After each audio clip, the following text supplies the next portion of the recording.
تو قرآن مجید کیسے اس آیت میں بآواز بلند کہہ رہا علام یعنی ابھی وہ وقت نہیں آیا کہ تم آیتیں سنتے ہو درس سنتے اٹھ کر چلے جاتے ہو دامن جھاڑ کر؟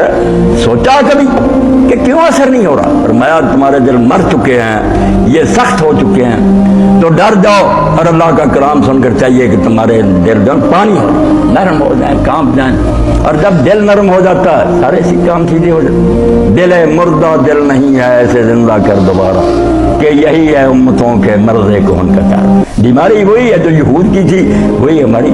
قرآن پڑھا جا رہا ہے، ختم ہو رہے ہیں، تراویحوں میں سن رہے ہیں، اثر کوئی نہیں، دل سخت، اندر نہیں اترتا۔ قرآن مجید تجوید کے ساتھ مخرج سے نکالتے ہیں، دوبارہ پڑھتے ہیں کہ صحیح نہیں پڑھا گیا، کوئی سمجھتا نہیں کہ یہ کتاب کیا ہے، عمل کوئی نہیں۔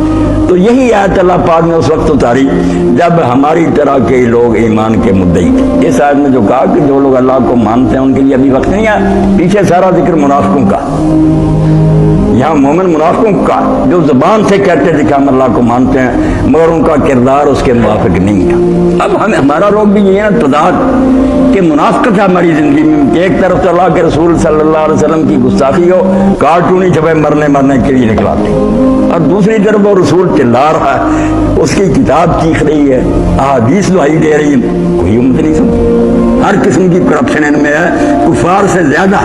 تو اللہ فرماتا جیسے وہ نبی کے ساتھ رہے موسیٰ علیہ السلام کی، بڑی دیر کلام سنا مگر دل سخت، پتھر پر شاید کوئی اثر ہو جائے، ان پر کوئی نہیں ہوگا، ان جیسے نہ ہو جانا۔ اللہ کا کلام سن کر ڈر جاؤ۔ یہاں منافقون کو مومنین کہا ہے کہ تم زبان سے کہتے ہیں ماننے والے، اگر ماننے والے شرم کرو، اپنے اس دعوے کی کوئی لاج رکھو، خدا سے ڈر جاؤ، کوئی نیکی کرو۔ اور واقعی اگر آدمی قرآن کی طرف پوری طرح متوجہ ہو، دل میں یہ سوچے کہ یہ کوئی انسان نہیں بول رہا، اس کے پردہ میں خدا اللہ بول رہا، یہ باتیں اللہ کی ہیں، وہ عرش عظیم سے اعلان کر رہا ہے۔ اب جب مکہ معظمہ میں آدمی ہو، مسجد حرام میں بیت اللہ شریف کے پاس اور امام صاحب پڑھ رہے ہوں، تو بالکل یقین کرے جیسے عرش سے آواز آتی ہے، یہ خانہ کعبہ سے اللہ بول رہا، وہ ہمیں مخاطب کر رہا۔ اور اسی لیے حضرت ابن مسعود رضی اللہ عنہ فرماتے ہیں جب تم قرآن پڑھو اور کہیں آئے یا ایھا الذین آمنوا، اسی وقت رک کر کہا کہ لبیک اللہم لبیک، اللہ تو نے مجھ سے بات کی ہے، میں حاضر ہوں، اگر روکا تو رک جاؤ اس کام سے، حکم دیا تو کرو۔ اسی لیے آپ نے فرمایا ابن مسعود رضی اللہ عنہ کہ ہم رسول کریم علیہ السلام سے جب 10 آیتیں پڑھتے تھے تو آگے نہیں پڑھتے تھے، ان 10 آیتوں کے بارے میں دیکھتے تھے کہ جن چیزوں کا اس میں حکم ہے وہ ہم نے کر لی ہیں، جن سے روکا چھوڑ دی، پھر پڑھتے تھے۔